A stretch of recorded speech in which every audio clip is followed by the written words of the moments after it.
What's going on, Legacy Gaming Hub? It is Patrick here, and it has been like so long, like too long. I haven't talked to you guys and it feels like years. So it is Patrick Smith here, and today, guys, I want to talk about Dead Island Riptide and whether you should buy it or not. Give my thoughts on the game, give a little bit of reviews and stuff, and all that good stuff. So let's not hesitate and let's get straight into this. Now, the first thing that I wanted to talk about is the new character, John Morgan, as you see right there. And I was actually really excited for this guy because it was like, you know what, a new character to the game, new person to play as. I was like, oh, this is gonna be awesome. And I hate to start on a negative note, but I don't really like him. And maybe it's just to do, I guess, with my kind of play style. I'm more of a, I guess I like to use my blades and stuff like that. Only use me blade, but I really like using blades, and I guess whatever. But my thing was I like throwing knives and that kind of deal. I liked playing the game from a range and going up to the guys and getting that close. Just for me, I'm not really a fan. I mean, he has this ability where you can kick them out of the way, get really far from you. But it's not really for me. I mean, you can get some sick claws for him and all these sorts of things, but for the most part, I just don't find him as a very great character because you just have to get so close to the zombies, and I like throwing weapons. You see right there. So I mean, I use Logan. I also like the gun expert girl. Those are my two kind of go-to people. But I mean, really, it's kind of your call. Like using a different character isn't going to like really have a huge impact on the game, because at any point in the game you're going to have to using any weapon. Like right here. You see me using the shotgun, and that's the thing that I want to get into, is they've really put more guns into this game. Before, like, when did you have a pistol?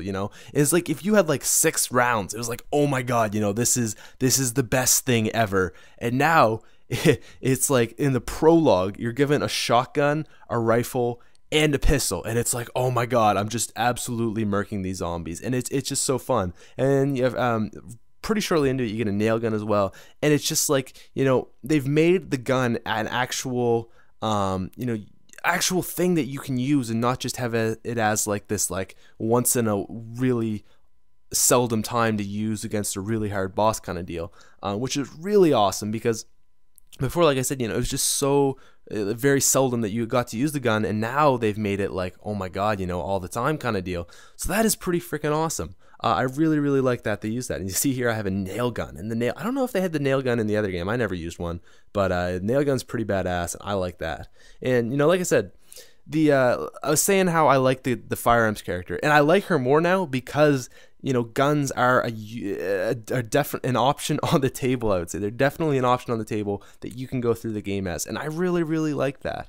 But overall for the game, I mean, it's pretty similar graphics. I mean, I'm running this on PS3, so it's not your PC graphics, whatever. But really, like, I think the things I'd say is, if you've played Dead Island, you've played this game. If you played Dead Island, you know exactly what Dead Island Riptide will be like, because it is the exact same. The controls are the exact same, and the exact same feel. Everything really is the same, and they've just added stuff to it, and you have a whole new storyline and all that kind of stuff, which I do like. And then again, I mean, for the people out there who have never played this game, you're in for a treat, because like, I like this game. I don't want to say it's like a 10 out of 10, because it's not. My favorite zombies games ever are, the Call of Duty zombies. I give those a 10 out of 10. I absolutely freaking love them. They're amazing. And I probably give this maybe an 8 out of 10 or a 7 out of 10 compared to that. It just, I mean, it's not my one true love, but it's definitely fun. And if you like killing zombies as much as I do, then you probably will enjoy this game. Like I said, I don't want to talk this game up too much, because I don't think it is absolutely amazing. It's a lot of like, there's one part, it's like you got to go get a boat, and then you get to the boat, and now you got to go find an engine. Then you find the engine, you got to go to the jungle. You get to the jungle, you get to a bridge, and the bridge is blown out, so you can't go. So you got to go all the way back from where you came from. It's like a lot of stuff like that, like, it's just you just feel like, okay, I go here, and now I come back, and now it's like all this stuff, and that can get kind of tedious, which I'm not really a fan of. It's like you just have to go over the same map over and over, which is kind of annoying. But I just like Dead Island as a series, so I am in favor of it, and I would recommend you buying it. That's really all I have. Overall, I'd say exactly like Dead Island. Fun game, definitely good way to switch it up. I'm enjoying it right now a lot. And yeah, so I mean, for $50, it's cheaper than normal game, which is definitely a a plus. So that's really all for you guys. I hope you enjoyed that video, and man, I'm so glad to be back to you guys. Legacy Gaming Hub, my main hub for gaming. Anyways, talk to you guys later. Go subscribe to me, link down in the description, and I'll talk to you later. Peace.